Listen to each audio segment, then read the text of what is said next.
Cerita diawali dengan diperlihatkan seorang pria bernama Frank Morris, di mana ia bukan pencuri biasa. Ia adalah pencuri cerdik, penuh perhitungan, dan dikenal sebagai tahanan yang selalu berhasil menemukan celah di tempat yang dianggap mustahil. Pun polisi telah menangkap Morris dalam kasus perampokan bank. Ia dijatuhi hukuman penjara seumur hidup dan kini sedang dibawa menuju sebuah tempat yang selama ini hanya dikenal lewat reputasi kelamnya, yaitu penjara Alcatraz.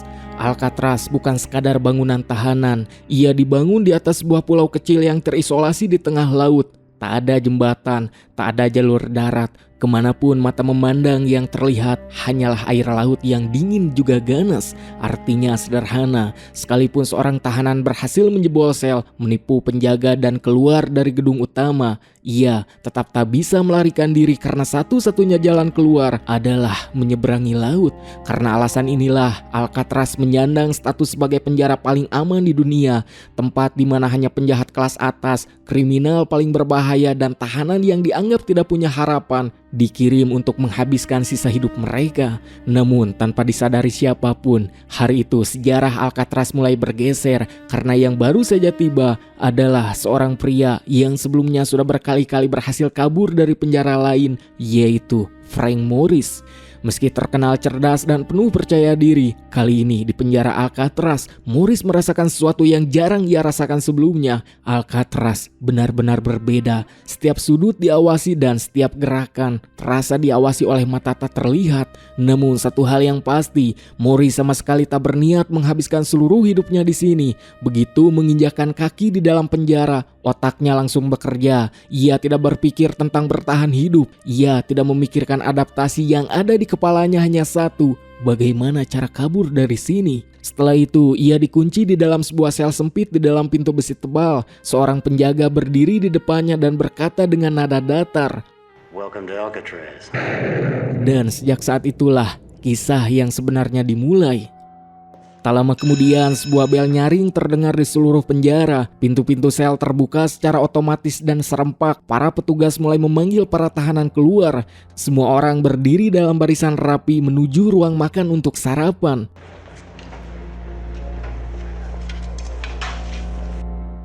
Di depan Morris ada seorang tahanan bernama Litmus, di mana saat akan makan Morris menyadari sesuatu yang janggal. Ia tak mendapatkan garpu sehingga ia kebingungan memikirkan bagaimana caranya memakan mie tersebut.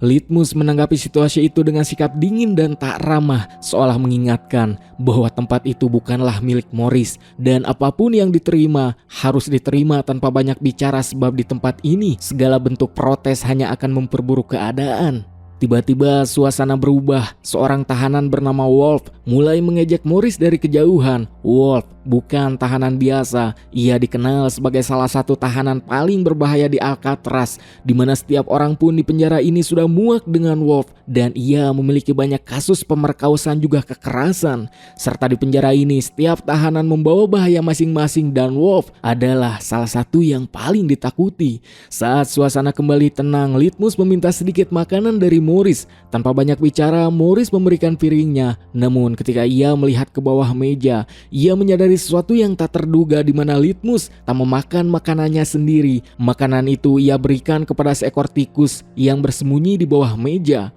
Inside C. Move out. Malam harinya, seorang penjaga datang dan membawa Morris menghadap Warden, sang kepala penjara Alcatraz. Saat Morris tiba di kantor Warden, Morris langsung dinilai sebagai orang cerdas. Namun, kecerdasan itu dianggap tidak berarti di tempat tersebut. Warden menegaskan bahwa banyak tahanan sepertinya pernah datang dan tak satu pun berhasil keluar. Warden pun menjelaskan aturan penjara dengan nada mengancam bahwa para tahanan hanya diizinkan menerima kunjungan sekali dalam 2 bulan. Itu pun bergantung pada kehendak Warden. Alcatraz burglaries, armed robbery. Alcatraz was built. Mendengar hal itu, Morris pun bersikap patuh di hadapan Warden. Namun kenyataannya, sejak hari pertama berada di penjara itu, rencana pelarian sudah mulai terbentuk di pikirannya. Saat melihat kesempatan, Morris mencuri pemotong kuku milik Warden. Begitu kembali ke sel, ia menyembunyikan pemotong kuku itu di dalam Alkitab. Keesokan harinya di kamar mandi, Wolf sang penguasa penjara mendatangi Morris untuk mengucapkan selamat datang yang artinya memberitahu Morris jika dirinya adalah sang penguasa penjara. Namun bukannya takut atau menghindar, Morris justru menangkap Wolf dan malah balik memberikan sebuah hadiah. Tak lama kemudian, Morris dipindahkan dan diberi pekerjaan di perpustakaan penjara. Di sanalah ia bertemu dengan seorang pria tua bernama Inglis. Inglis sendiri adalah tahanan senior yang dijatuhi hukuman seumur hidup karena telah mempateni 2 orang, di mana karena itu setengah hidupnya kini telah terkubur di Alcatraz. Inglis pun mengenal setiap sudut penjara. Ia tahu jalur patroli, ia tahu kebiasaan penjara, bahkan ia juga tahu tentang perkelahian Morris dan Wolf yang terjadi. Tanpa banyak bicara, Inglis memberikan beberapa buku kepada Morris dan memintanya mengantarkannya ke sel-sel tahanan lain, yang tentu saja hal itu dimanfaatkan dengan baik oleh Morris untuk menjadi akses pengamatan awal dari rencananya. Scene pun beralih ke area terbuka penjara Alcatraz. Di sana para tahanan menghabiskan waktu dengan berbagai aktivitas. Di tempat itulah Morris bertemu Doc. Doc adalah pria parubaya yang memiliki kepribadian polos, sopan, dan berbeda dari kebanyakan tahanan lain. Yang mana Doc menghabiskan hampir seluruh waktunya di penjara dengan melukis, sebab baginya lukisan adalah satu-satunya cara untuk bertahan hidup di penjara yang telah mengurung setengah hidupnya. Di mana Morris memperhatikan sebuah lukisan di depan Doc. Ada sebuah bunga di sana. Ia pun kemudian bertanya, What's the flower? They can't lock up with their bars and wolves. Scared of dying? tak lama kemudian Morris melihat ke atas. Di sana Inglis sedang duduk dikelilingi beberapa anak buahnya, di mana ternyata Inglis merupakan pemimpin tahanan orang-orang kulit hitam. Morris kemudian berjalan ke arah Inglis, yang tentu saja anak buah Inglis langsung menahan langkah Morris. Namun Inglis memberi isyarat supaya para bawahannya membiarkan Morris duduk di sampingnya. Di mana tanpa basa-basi Morris langsung mengatakan tujuannya, yaitu meminta bantuan Inglis untuk membantunya kabur. Tetapi mendengar itu Inglis malah tertawa getir dan kemudian berkata, No one's ever made it. These giants have 1 hack for every 7 cons. Inglis kemudian menjelaskan panjang lebar mengenai penjara Alcatraz, di mana menurut Inglis penjara Alcatraz sangat jauh berbeda dengan penjara-penjara lain, sebab dinding penjara didesain tinggi dengan para penjaga bersenjata yang siap menderedet mereka tanpa ampun. Bahkan jika dengan keajaiban datang kepada Morris yang berhasil melewati dinding penjara, laut akan menunggu dan siap melahap mereka yang mencoba kabur. Untuk itu Inglis menyarankan Morris untuk berhenti bermimpi bisa kabur dan menjalani hukuman dengan tenang sampai sisa hidup Morris. Mendengar ucapan Inglis yang bukan mengadi-ngadi, yang hal itu adalah pengalaman orang-orang yang mencoba kabur sebelumnya, Morris malah tak bergeming, sebab tekad di dalam hatinya sudah bulat jika dirinya pasti menemukan celah yang bisa ia manfaatkan. Malam harinya seorang petugas datang memberitahu Morris bahwa mulai besok Morris akan bekerja sebagai tukang kayu dengan upah 50 sen per jam. Tanpa ragu Morris langsung menyetujuinya, sebab di benaknya pekerjaan itu bukan sekadar kerja, melainkan sebuah kesempatan. Keesokan harinya, Morris yang penasaran bagaimana Doc bisa menemukan seekor tikus kemudian bertanya kepada Litmus tentang hal tersebut. Mendengar hal itu, Litmus menjawab jika di setiap sel terdapat sebuah ventilasi udara kecil yang bisa dilalui para tikus dan binatang kecil lainnya untuk sampai ke atap. Yang tentu saja itu bukanlah sekadar informasi biasa bagi Morris, melainkan celah yang selama ini dirinya cari.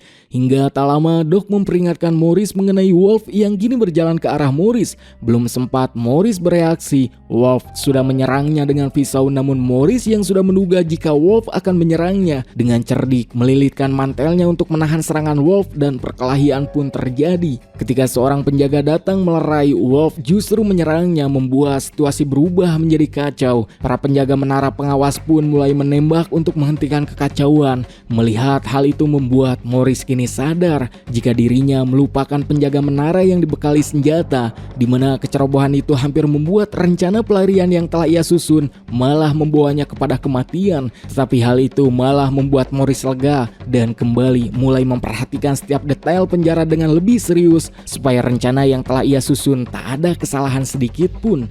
Namun akibat kekacauan yang dilakukan Wolf, kini Morris dan Wolf dibawa ke sel isolasi. Sel sel, tempat hukuman terburuk di Alcatraz yang tak ada satupun tahanan yang ingin masuk ke sana. Tetapi Morris meyakini sesuatu jika rencananya ingin berhasil, maka dirinya harus melewati hukuman terberat. Singkatnya, 2 minggu kemudian Morris dipindahkan kembali ke selnya, di mana begitu kembali, Litmus mengirimkan pesan melalui tikus peliharaannya. Tulisan kecil itu berbunyi,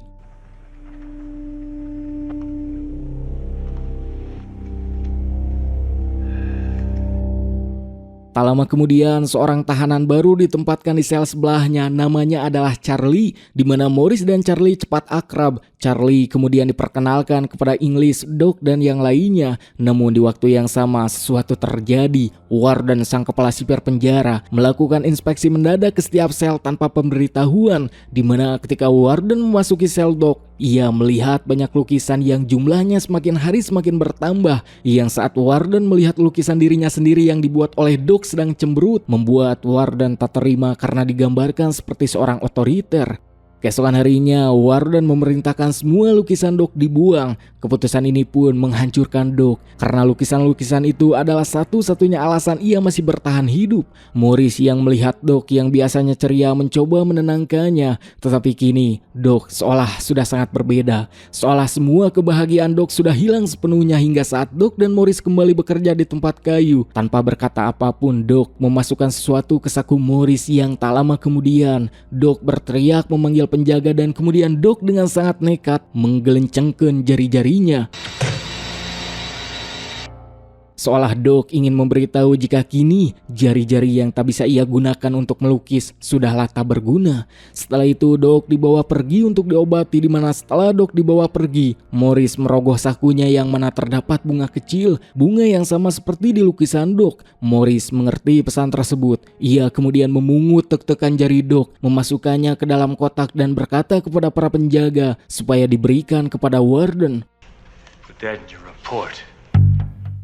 Keesokan harinya saat sedang duduk di selnya, Morris melihat seekor kecoa masuk ke ventilasi udara dan disitulah ia menyadari mengenai perkataan Litmus mengenai lubang ventilasi yang tak lain adalah jalan keluar. Singkatnya, saat di ruang makan, Morris bertemu dengan tahanan baru yaitu 2 bersaudara John dan June yang ternyata keduanya adalah mantan anggota geng Morris di penjara lain, di mana Morris mengetahui jika keduanya memiliki kecerdasan yang sama tajam dengannya, membuat Morris merasa jika dengan kehadiran John dan June akan membuat rencana pelarian mulai terasa mungkin.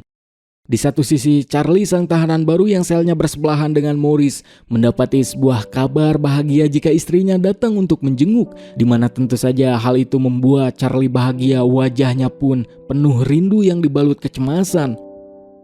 Di sisi lain, putri English datang menjenguk ayahnya. Begitu English melihat putrinya, tubuhnya pun seketika membeku. Waktu seolah berhenti sebab putrinya telah tumbuh besar. Ia telah melewati masa kecilnya tanpa kehadiran sang ayah. Air mata English jatuh perlahan, bukan karena lemah, melainkan karena penyesalan yang datang terlambat.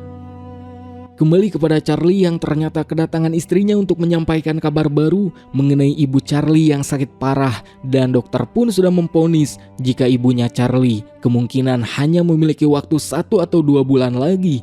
Kata-kata tersebut menghantam Charlie tanpa ampun. Untuk pertama kalinya ia benar-benar merasakan beratnya tembok penjara, dan saat waktu kunjungan habis, keinginan Charlie untuk bisa keluar dari penjara begitu besar dirasakan, di mana malam itu ia mendekati Morris dan berkata jikalau Morris mempunyai rencana untuk kabur, maka dirinya ingin ikut serta. Keesokan harinya, Morris, Charlie, John, dan June berkumpul diam-diam di tempat yang tidak mencolok. Di sela rutinitas yang terlihat biasa, Morris pun menjelaskan rencananya. Ia memberitahu bahwa ventilasi udara di setiap sel terhubung ke atap. Air laut yang asin telah membuat dinding penjara menjadi rapuh akibat korosi selama bertahun-tahun, di mana Morris pun memberikan bukti jika dirinya sudah memperbesar ventilasi udara hanya menggunakan gunting kuku saja, dan kini rencananya sederhana tetapi menurut Morris sangat berbahaya. berbahaya, yaitu membuat terowongan kecil di ventilasi udara supaya mereka bisa keluar melewati atap. John yang mendengarnya langsung mengajukan pertanyaan penting mengenai para penjaga sipir yang tentu akan curiga jika mereka semua tak ada di selnya masing-masing.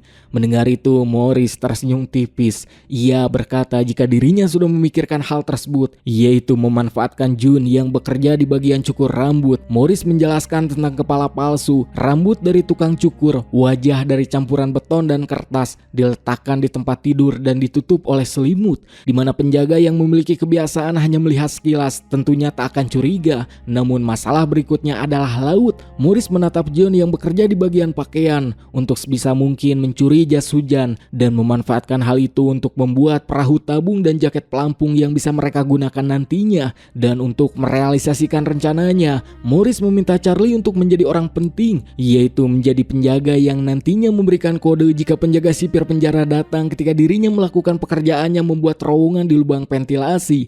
Merasa ide Morris sangatlah jenius, semua orang pun sepakat, yang dimana malam itu juga rencana pun dimulai.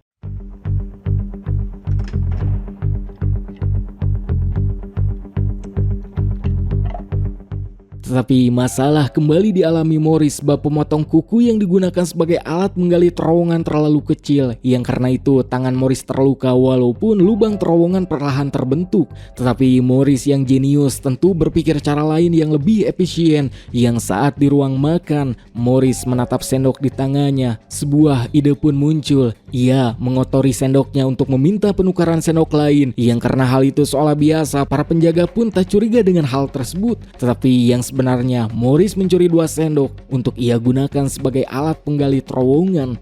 Di malam hari dengan korek api dari litmus, Morris mematahkan sendok, mengelasnya dengan pegangan pemotong kuku dan membuat alat penggali yang jauh lebih tajam, yang mana setiap malam mereka bekerja menggali sedikit demi sedikit dengan Charlie sebagai penjaga. Namun suatu malam saat Morris sedang melakukan aksi menggalinya, Charlie malah kebobohan hingga tiba-tiba penjaga datang. Untungnya English muncul tepat waktu untuk mengalihkan perhatian dan memberikan waktu bagi Morris untuk menutup lubang ventilasi. Dan saat penjaga melewati sel Morris, Morris berpura-pura berbaring dan berpura-pura sudah tidur. Singkatnya, setelah lubang berhasil dibuat, masalah lain kembali datang sebab kisi-kisi ventilasi ternyata dipasang dengan skrup besi dan untuk membukanya butuh alat tajam. Tetapi Morris dengan kecerdasannya kembali menemukan ide di mana dirinya kembali memanfaatkan dirinya yang bekerja sebagai tukang kayu. Morris pun mencuri potongan logam, walaupun hal itu hampir diketahui penjaga karena alat mesin logam yang dilalui Morris berbunyi. Tetapi lagi-lagi dengan otak encernya, Morris berhasil melewati hal itu sebab dirinya secara terang-terangan menyerahkan logam yang ia bawa, padahal satunya lagi ia sembunyikan di sepatunya. Dan kini dengan logam tersebut, kisi-kisi ventilasi pun dipotong perlahan.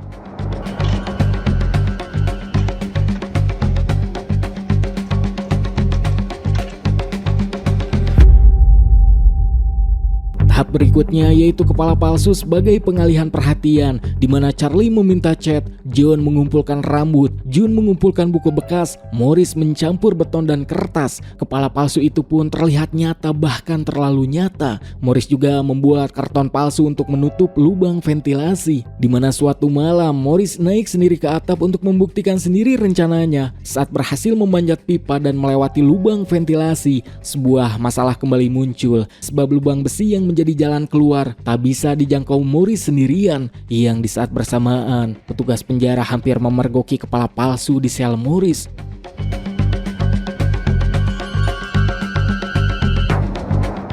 Namun entah apa yang terjadi, Morris berhasil kembali tepat waktu yang membuat penjaga sipir tak mencurigai aktivitas yang dilakukan Morris. Keesokan harinya, Morris menyimpulkan satu hal, dirinya membutuhkan satu orang yang harus ia ajak naik ke atap. Untuk itu, Morris mengajak John dan akhirnya yang tadi jadi masalah kini bisa diatasi walaupun masalah lain datang, sebab besi penutup lubang jalan keluar ternyata dilas penuhnya dan satu-satunya cara membukanya adalah dengan sebuah mesin bor, yang tentu mendapatkan mesin bor di penjara merupakan sebuah hal yang mustahil. Tetapi Morris yang sudah kapalang tanggung akan rencananya memikirkan hal lain untuk membuat mesin bor, di mana dengan melihat benda-benda yang ia bisa manfaatkan seperti kipas angin kecil di ruangan musik, Morris tahu itu cukup untuk membuat mesin bornya. Dan untuk mendapatkan mata bor, Morris mendatangi Charlie yang terkenal bisa menyelundupkan barang-barang, meminta kepada Charlie untuk menyelundupkan mata bor dengan imbalan separuh makan siangnya. Singkatnya, setelah semua barang-barang yang dibutuhkan sudah ada, kita melihat kipas sederhana berubah menjadi mesin bor rakitan, di mana di malam hari mereka memotong besi dan suara keras itu pun menarik perhatian penjaga. Namun tepat sebelum tertangkap, besi terakhir berhasil dipotong dan jalan keluar pun akhirnya terbuka.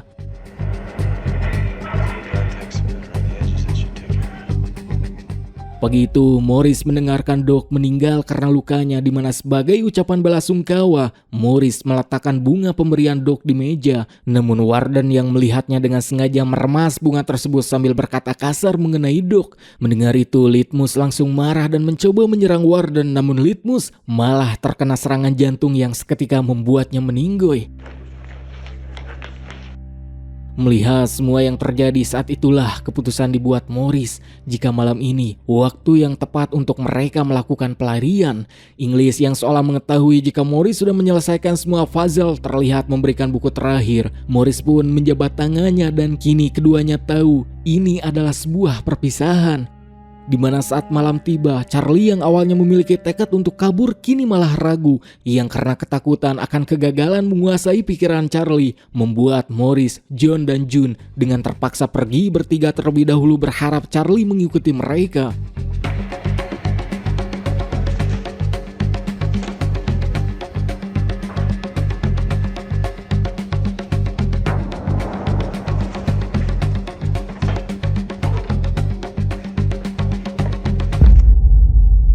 Singkatnya, mereka bertiga kini sudah keluar dari ventilasi. Mereka sempat menunggu Charlie, namun sayangnya Charlie tak datang dan memutuskan untuk tinggal di penjara. Morris yang tak memiliki waktu banyak kini pergi meninggalkan Charlie mengendap-endap menyelinap dari lampu sorot hingga akhirnya ketiganya sampai di tepi laut. Morris pun kemudian menyuruh John dan June meniup jas hujan untuk digunakan sebagai perahu.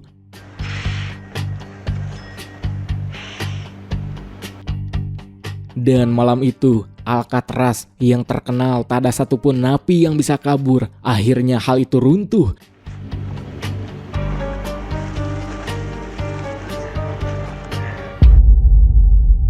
Hingga pagi hari, kepala palsu ditemukan, sirine meraung, pencarian dilakukan di semua sudut penjara. Namun Morris dan yang lainnya tak berhasil ditemukan. Warden yang tak mau kehilangan muka demi jabatannya kemudian berbohong dengan memberikan keterangan jika Morris dan yang lainnya tak berhasil kabur, sebab menurutnya Morris dan yang lainnya telah tewas tenggelam. Namun dunia tidak percaya dan nama Frank Morris pun menjadi legenda sebab penjara paling aman di dunia akhirnya dikalahkan oleh kesabaran, kecerdikan, dan juga sebuah tekad.